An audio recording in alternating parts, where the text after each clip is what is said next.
గారిని స్టేజ్ మీదకి రావాల్సిందిగా ఆహ్వానిస్తున్నాం. ఆకివేడు. థ్యాంక్ యూ సత్యనారాయణ గారు, థ్యాంక్ యూ వెరీ మచ్. మరి సారు ఇంత అద్భుతమైన సైట్ని ఇచ్చారు. 2 రోజుల్లో ఈ మొక్కలన్నీ అంతా కూడా చేయటం అయిపోయింది అన్నారు సారు. మేము చాలా సంవత్సరాల క్రితమే మేము పిరమిడ్ కోసం ఎమ్మెల్యే గారిని కలుద్దాము, ఏమన్నా గవర్నమెంట్ సైట్ ఉంటే ఇస్తారేమో, పిరమిడ్ కట్టుకోవడానికి సైట్ ఇమ్మని అడుగుదాం అనుకున్నాం. అప్పుడు పత్రి సార్ వస్తే నేను ఆ మాట చెప్పాను, ఇలా అడుగుదాం అనుకుంటున్నాం సార్ ఎమ్మెల్యే గారిని, పిరమిడ్కి సైట్ ఏమన్నా ఇస్తారేమో అని. అంటే అడగండి మేడం, పిరమిడ్ రావాలి, చుట్టూ మొక్కలు ఉండాలని చెప్పారు సార్. అప్పుడు చూడండి, ఈ రోజున చుట్టూ ముందు మొక్కలు వచ్చేసినాయి. ఒక్కసారి మొక్కలన్నిటికీ కూడా క్లాప్స్ కొడదాం. ఓకే అండి, ఇప్పుడు ఆదిత్య కృష్ణరాజు గారిని మాట్లాడవలసిందిగా కోరుతున్నాము. నా సీనియర్ మోస్ట్ పిరమిడ్ మాస్టర్, మరి ఎంతో వర్క్ చేశారండి. సీనియర్ లేదు, జూనియర్ లేదు, మా అందరూ సమానం. మనకు పత్రిక నేర్పింది ఏంటంటే కృష్ణరాజు గట్టిగా తప్పలు కూడా ఉన్నాయి అంటే ఏంటంటే దాని ఏదో పెద్ద దుకాణం మనకు అప్పు చెప్తాడు. అట్లాగా మన సోదరి మన అందరికీ అలవాటు అయిపోయింది. ఆయన శిష్యకు లేదంటే అందరూ చప్పట్లు పెట్టుబడి ఏముండదు కదా, నువ్వు కొట్టడమే కదా, అందుకని బాగా అలవాటు అయిపోయిందండి. అయితే చెప్పడానికి ఏమో మన వర్మ గారు చాలాసేపు చెప్పారు. ఆయనకి అవకాశం ఇస్తే మా అందరిది ఆయన టైం తీసుకుంది. పాపం మేడం గారు బలవంతంగా లాగేసుకున్నట్టున్నారు. అందుకని నేను ముందే చెప్తున్నా, నా దగ్గర నుంచి ఫోన్ ఎవరో లాక్కోకుండా నేనే త్వరగా 1 నిమిషంలో ముగించేస్తాను.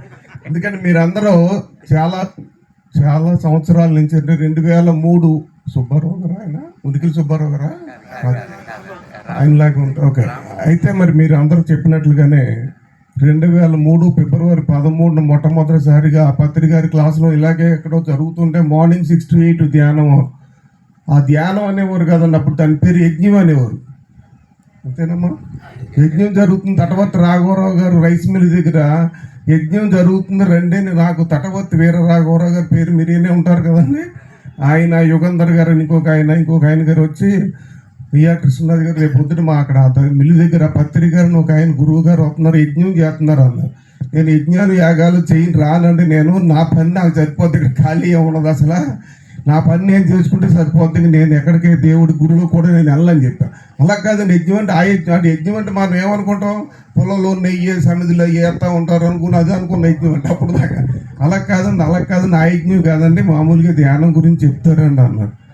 సరే, నాకు పెద్ద ఇష్టంగా లేకపోతే అయిష్టంగానే సరే ఆ రోజు వెళ్ళటం జరిగింది. వెళ్తే అప్పుడు కూడా ఏమన్నారంటే, మీ స్కూల్ కదండి, కొద్ది పిల్లలు కూడా పంపించండి అన్నారు అన్నమాట. అంటే జనాభా లెక్కలు రాజకీయ నాయకులు తరలిస్తాం కదా బస్సుల్లో, అట్లా మరి ఎవరు గురువు గారు కనివ్వలేదు బాగోదు కదా అని జనాలు తరలించమన్నారు. నేను 2-3 బస్సులు పెట్టి 8th క్లాస్ పిల్లలు తీసుకెళ్ళాం. పొద్దుట 6 నేను వెళ్ళాను కానీ 9కి రాదు కదా, 9కి వచ్చిన తర్వాత వాళ్ళని కూర్చోబెట్టాం. మొట్టమొదటిసారికి అప్పుడు ఎవరు చెప్పినా చాలా మందికి అదే అనుభవం ఉంటుంది. అప్పటిదాకా మనం కళ్ళు మూసుకుని జనరల్గా ఏమో కళ్ళు తెరుచుకుని ఉంటాం. అందరూ కళ్ళు మూసుకోండి, చేతుల్లో చేతులు పెట్టుకోండి, కాళ్ళు క్రాస్, ఇదేంటారు వేరే కళ్ళు మూసుకోమంటాడు. ఎవడన్నా చెప్తుంటే కళ్ళు తెరుచుకుని వినాలి కదండి, ఈ కళ్ళు మూసుకోమంటున్నాడు ఏంట్రా అనుకున్నాం. ఇక మూసుకున్న తర్వాత మళ్ళీ ఎప్పుడు తెరిచేవంటే 2 గంటలకి, ఎవరో కళ్ళు తెరవద్దు అని. ఇందాక మనకి ఇక్కడ ఈయన ఎవరు, పిప్పల ప్రసాద్ గారు, ఆయన చూస్తుంటే నాకు పత్రి గారు గుర్తవుతున్నారు. ఇంకొక వ్యక్తి కనపడితే మీకు కొద్దిసేపట్లో ఆకివేడి ఇక్కడికి వచ్చారు, ఆకివేడి సాంబశివరావు గారు. ఈయన చూస్తుంటే ఇంకో చిన్న పత్రి గారు లాగా ఉన్నారు. మేము అందరూ సమానంగా ఒకేసారి ఇంచుమించుకు వచ్చినా నేను తెల్లగడ్డం కొద్దిగా రాలేదు, కానీ తెల్ల చుట్టూ వచ్చేసి మొత్తం గురువు గారిలా గెడ్డం పెంచేసి, అంటే చాలా మందికి ఆయన లేకపోయినా ఇలా చూసుకుంటే ఆయన గుర్తొస్తాడు కదా. వీళ్ళిద్దరు నేను చూస్తున్నా, ఎక్కడికి వెళ్ళా సాంబశివరావు గారి క్లాసులు, ఇక అదే ఆయన చక్కగా పత్రి గారు లాగా డ్యాన్సులు వేస్తున్నారు, చాలా ఉత్సాహంగా ఉంటారు. కోసం నాకంటే పెద్ద ఆయన అనుకుంటా ఆయన వయసులో, అయినా చాలా అంటే అంత యాక్టివ్నెస్ వస్తుంది అనమాట. మా అందరికీ తెలిసిందే కదండి, కళ్ళు మూసుకుంటే వస్తుంది శక్తి, కళ్ళు తెరుచుకుంటే ఉన్నది పోతుంది కదండి. ఆ విధంగా ఆ 2 గంటలు ఏం చెప్పారంటే, మొదటి రోజులో అంతసేపు నిద్రపోకుండా మెలుగుగా ఉండి కళ్ళు మూసుకుంది అదే మొదటిసారి. 2 గంటలు 1 గంట కళ్ళు 1 నిమిషం కళ్ళు మూసుకోమంటే పక్క నుంచి అలా చూస్తుంటారు. అలాంటిది 2 గంటలు ఏం చెప్పారంటే, మొత్తం భగవద్గీత, రామాయణం, మొత్తం తర్వాత వీరబ్రహ్మేంద్ర స్వామి గురించి, రామకృష్ణ పరమహంస, కృష్ణుడి గురించి మొత్తం అన్ని 2 నిమిషాలు, 2 గంటలు చెప్పేశారు. మధ్య మధ్యలో ఎవడో కళ్ళు తెరవద్దని, ఒకవేళ తెరిస్తే ఆయన అక్కడ ఎదురుగా కనపడదు, అసలు కళ్ళు తెరవలేదని మొత్తం మధ్య మధ్యలో చెప్పాలి. అంటే మనం ఆ స్థితిలో, ధ్యాన స్థితిలోకి వెళ్ళిపోయాం, కానీ మాటలు వినపడతా ఉండేవి, ఇవన్నీ అర్థమవుతుండే. కానీ తర్వాత మళ్ళీ లేస్తే గుర్తుండేది. ఆ విధంగా మొదటిసారి వెళ్ళిన తర్వాత ఆ రోజు ఏదో మొత్తం మీద మా ఆవిడ పాపం ఇంట్లో అన్నీ తినడం అలవాటే కదా, అందులో రాజులు కొద్దిగా ఎక్కువగా తింటారు భీమవరం రాజులు అంటే. ఆ విధంగా మామూలుగా పొద్దుటే ఏదో ఏదో తినేది, అది మొత్తం వండింది. సాయంత్రం ఎక్కడ నేను తిన్నాను, ఏమైంది అన్నాయి, ఇలా ఏదో అయింది నేను తిన్నాను, పొద్దుట నేను రాత్రి తిన్నారు కదా, ఇప్పుడు ఎందుకు తినరు అన్న. అని నేను చెప్పను, నేను తినను, నువ్వు తింటే తిను అన్న. అంటే ఆ ఒక్కరోజు ఆ మాట మానేసాం అనుకుంటే, చాలామంది అలాగే మానేసిన వాళ్ళు ఉంటారు. చాలామంది చాలాసార్లు చెప్పిన మానవాళ్ళు ఇంకా కొంతమంది ఉంటారు, దొంగసాటుగా తినేవాళ్ళు కొంతమంది ఉంటారు, అప్పుడప్పుడు తినేవాళ్ళు కొంతమంది ఉంటారు. ఆ విధంగా మానేయటం, తర్వాత మెడిటేషన్ కార్యక్రమాలు, తర్వాత ఏం జరిగిందంటే మీకు అంటే మీరు అందరికి ఎలా ఉంటుంది అంటే ఏదో సోచి చెప్పినట్టు ఉంటుంది. ఆవిడ చెప్పమన్నారు కాబట్టి నేను మాట్లాడుతున్నాను.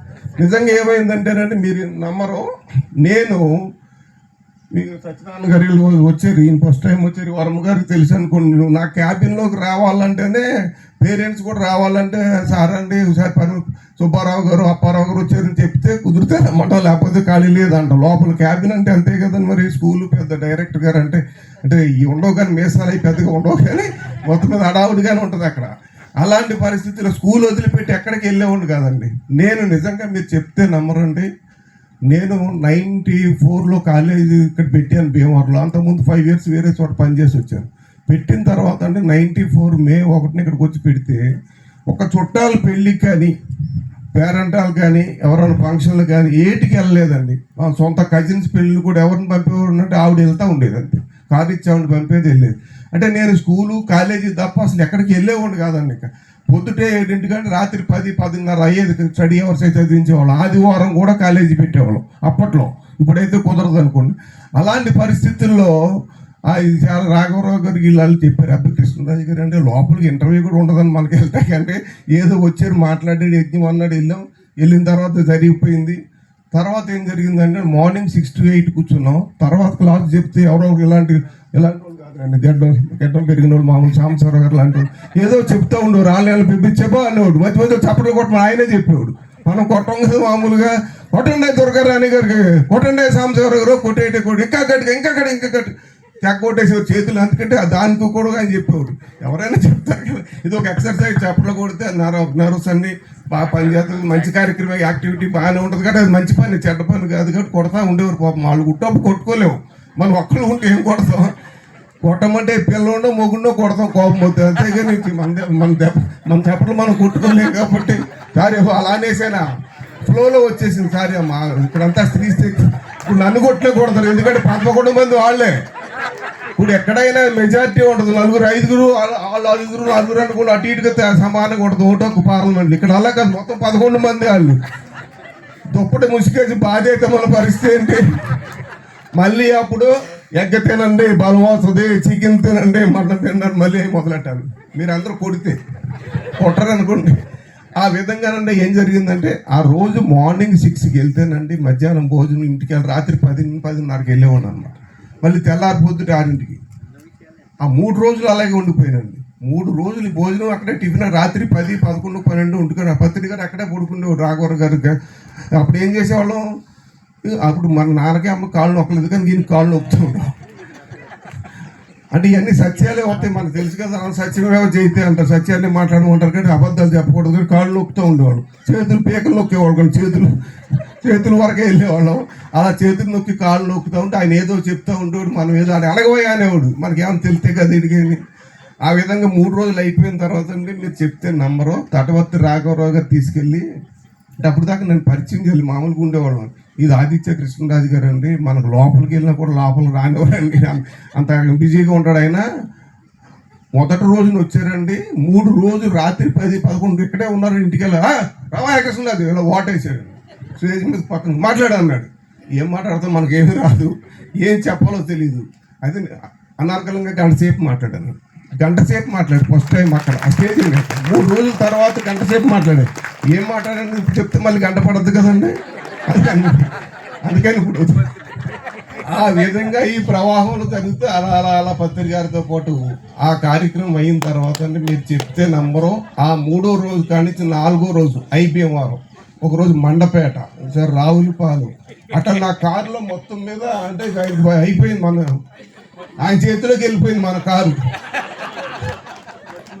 అప్పటికి ఆయనకి నిజంగా కారు కూడా లేదని పత్రిక ఏదో బస్సుకు వచ్చేవాళ్ళు ఎవరిని దింపేవారు, అలా దింపేసి టికెట్ తీసి వెళ్ళిపోతుంటారు.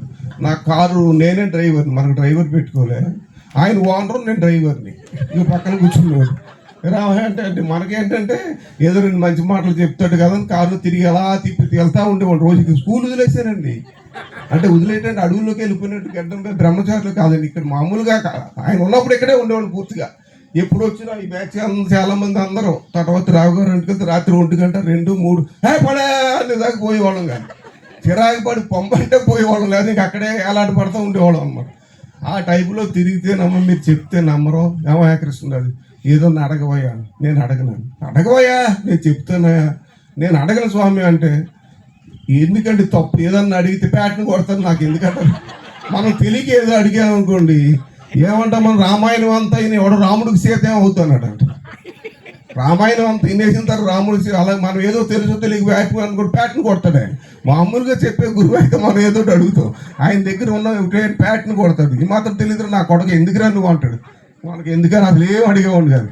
చక్కగా ముసుముసులు నవ్వుతావయ్యా, చక్కగా అడగవయ్యా, నేను చెప్తానయ్యా, మన ఇద్దరమే కదా ఉన్నావు, నేను అసలు అడగనండి, మీరు ఏదన్నా చెప్తే చెప్పండి, లేదా నేను అడగను.